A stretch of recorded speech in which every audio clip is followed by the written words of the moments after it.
Hey guys welcome. तो बिना देर किए हुए चलते हैं चाणक्य नीति की तरफ।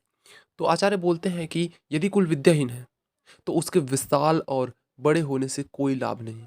यदि बुरे कुल में उत्पन्न हुआ व्यक्ति विद्वान है तो देवता लोग भी उसकी पूजा करते हैं। आचार्य की कुल कहने का मतलब ये है कि विद्या रहित बड़े होने से, बड़े कुल में उत्पन्न होने से कोई लाभ नहीं है, क्योंकि व्यक्ति का सम्मान बड़े कुल में उत्पन्न होने से नहीं होता है, बल्कि विद्वान होने और अच्छे उसके अंदर अच्छे गुण, अच्छी आदतें होने से होता है। इस प्रकार चाणक्य केवल वंश को महत्व नहीं देते हैं, केवल कुल को महत्व नहीं देते हैं, बल्कि वे व्यक्ति के विद्वान होने को अधिक महत्व देते हैं।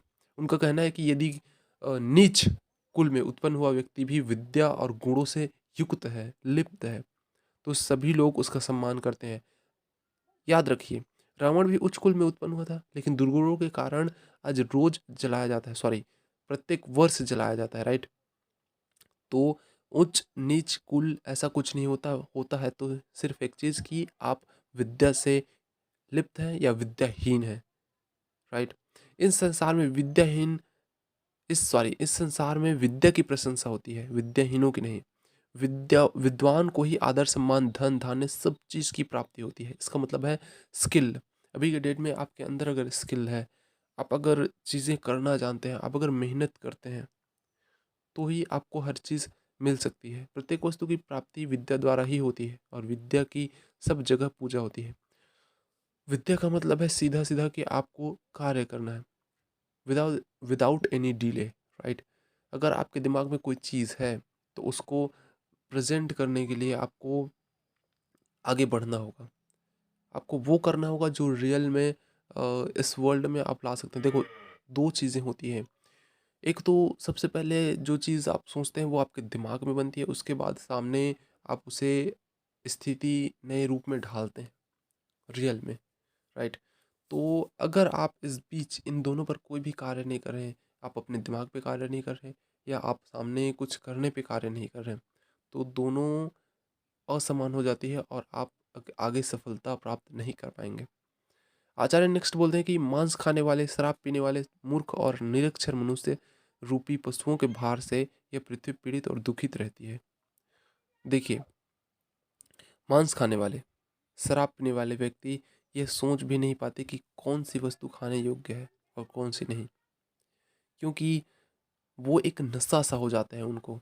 जब वो लोग शराब पीते हैं, जब वो लोग मांस खाते हैं, तो पता चलता है कि वो ऐसा कुछ कर रहे होते हैं जिसे उन्हें खुद पता नहीं होता है कि अब ये चीज़ मुझे करनी चाहिए।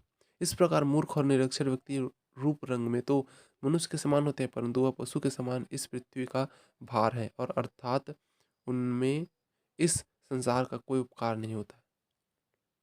उपकार यानी कि उनसे कोई ऐसा कार्य नहीं होता है जो लोगों को कुछ आगे बढ़ा सके, लोगों को शिक्षित कर सके। जैसे कि हम लोग हैं, तो हम ऐसा कुछ कर रहे हैं जो 1% उन व्यक्तियों में आएँगे जो कुछ दे रहे हैं, कुछ सिखा रहे हैं लोगों को, कुछ ऐसा कुछ कर रहे हैं जो अगर 1% व्यक्ति को भी इससे सफलता मिली या इससे कुछ चीज़ सीखने को मिला, तो हम लोग, जैसे कि वो होता है ना कि राम भगवान जब सेतु बना रहे थे, तो एक गिलहरी था जो अपने हाथों से, अपने छोटे-छोटे हाथों से वो रेत रेत जो है उसमें डाल रहा था ले जाके।